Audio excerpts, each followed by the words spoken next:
Welcome back to The Heat. U.S. Secretary of State Mike Pompeo and Russian Foreign Minister Sergei Lavrov squared off this week over Venezuela's political crisis. The United States is calling for Maduro to step down, while Russia supports the Maduro government and has sent military personnel to the South American country.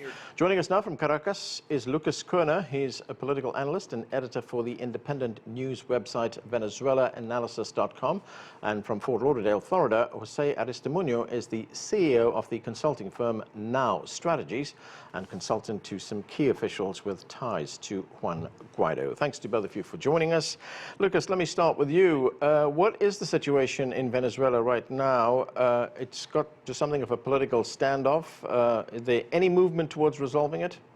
Well, indeed, there actually are hopeful signs that we just saw. There's unconfirmed reports earlier this week that there is a dialogue being held in Norway between segments of the opposition and the government. However, this is, of course, the leading far-right opposition parties are denying this is occurring and, are intent on a more short-termist strategy of overturning the government by force.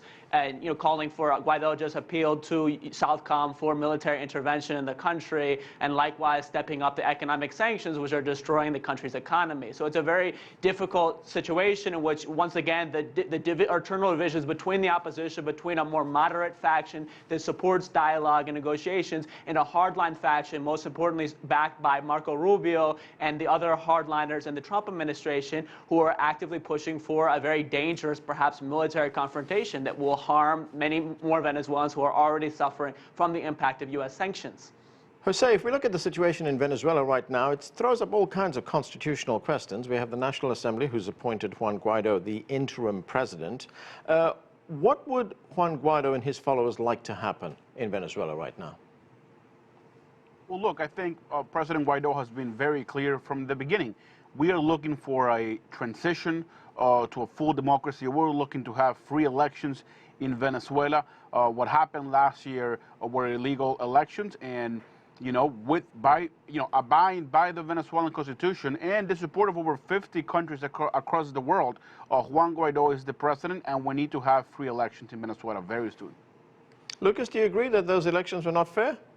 Well, I think they were only unfair because the United States intervened to threaten to sanction the opposition candidate. I observed voting centers throughout Caracas. I talked to opposition witnesses, none of which reported any real irregularities, and all of which signed the vote tallies. Venezuela has one of the most transparent electoral systems in the world. Over 6 million people voted for Maduro. The fact that the hard right faction of the opposition that I mentioned, it boycotted the elections because they wanted to create a coup-type situation that they're pushing through now to legitimate further economic sanctions and military intervention, is not the fault of the Maduro government or of the 6 million Venezuelan people who voted for Maduro. Now, of course, the opposition has very little respect for the Constitution because this is the same Constitution that 17 years ago they put through the paper shredder when they mounted a coup d'etat that was given the green light by Elliot Abrams, who is now back to oversee the quote-unquote democratic transition, although he himself has his hands bloodied by his support for the genocide in Guatemala and death squads throughout Central America in the 1980s, as well as for the war in Iraq. The United States has no democratic credentials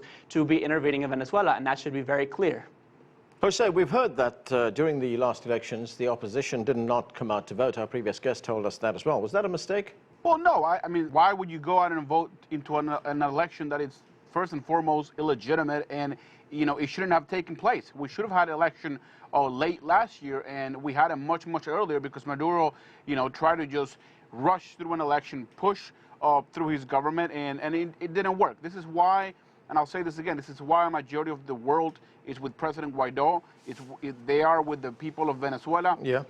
President Maduro right now, or I would say leader Maduro, has under 15% of support right now in the country of Venezuela. He's not going to be there much longer. Whether you go, let me just finish real quickly, whether we go through the negotiating route or whether it becomes something heavier, it doesn't really matter. The days of Maduro are pretty much over. Well, if we look at Juan Guaido, he's made 3 attempts to oust President Maduro. First, he declared himself president. Then he went to the border to receive aid from the United States. And third, he called on the military to switch sides. All those attempts failed. I understand that it might look as a failure, but if you look at the macro side of this, the Venezuelan people, President Guaido, have been making progress day in and day out. Each and every day, more humanitarian aid is going through Venezuela. Each and every day, more military officials are going to the right side of history. And I understand it's a scary situation. I understand that many soldiers in Venezuela right now are scared. They support President Guaido, but they haven't made the commitment to go to his side because they're afraid for their life.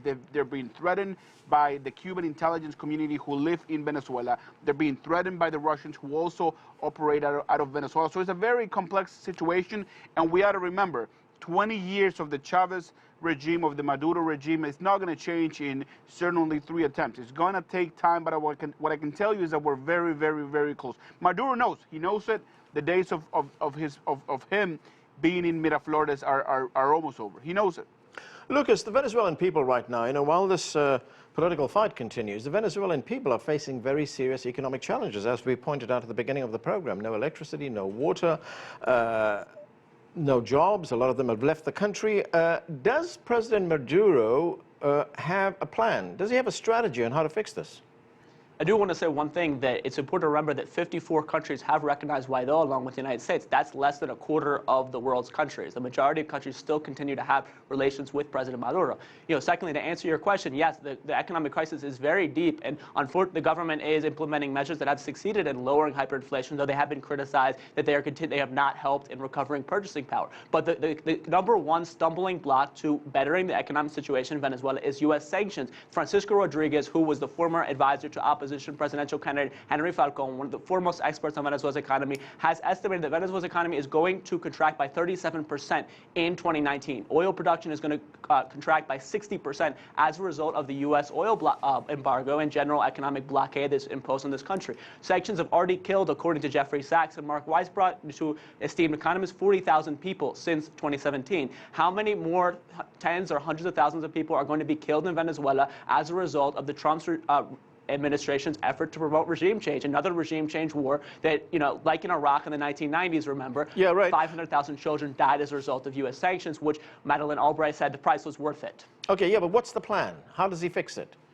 First of all, the oil production needs to be increased massively, and the biggest stumbling block to doing that is basically financial sanctions on inability to access credit. He clearly is reaching out to Russia and China, trying to maybe turn over some oil assets to them in order to promote investment. But it's very difficult because in order to, due to the U.S. control of the global financial market, to get those investments, right now what they're doing is they're trading, for example, crude oil for a certain chemical that is used to process Venezuela's heavy crude from India and from Russia and from other countries. So these kind of swaps are what is occurring, and this is a desperate move because they're unable to actually sell. Their biggest cash buyer was the United States, which cut off that market in January with devastating consequences.